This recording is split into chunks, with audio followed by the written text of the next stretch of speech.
চিরদিনই তুমি যে আমার ধারাবাহিকটিতে এবার ধামাকা পর্ব চলছে। একের পর এক বাজিমাত করেই চলছে ধারাবাহিকটি। এইবার অপর্ণাকে দেখতে আসা পাত্রপক্ষই দেখে ফেলল অপর্ণাকে আরজুর সাথে। অপর্ণা রাস্তা দিয়ে অমনোযোগিতার সাথে হাঁটছিল। ঠিক তখনই গাড়ি তার সামনে আসলে আরজুর সাথে ধাক্কা খায় অপর্ণা। এই প্রথম তারা এত কাছাকাছি এলো। ঠিক তখন অপর্ণার মনে হলো সময়টা কেমন যেন থমকে গেছে তার।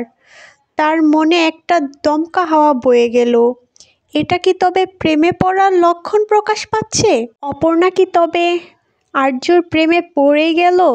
তবে সেই দৃশ্যটা দেখে ফেলল পাত্রপক্ষ। তা দেখেই তারা হতবাক হয়ে গেল। এবার অপর্ণার বাড়িতে যথেষ্ট গন্ডগোল হবে, এটা বলার অপেক্ষা থাকে না।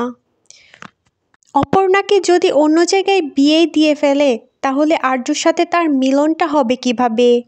অবশ্যই এর একটা সমাধান হবে। আপনারা কি মনে করেন অবশ্যই জানাবেন। মিথ্যাবাদীদের কখনো সায় দিবেন না, সে যদি হয় নিজের মানুষও। কেননা মিথ্যা কখনো প্রশ্রয় দিলে সেটা আরও বেড়েই যায়, দ্বিগুণ হয়ে যায়। ধন্যবাদ।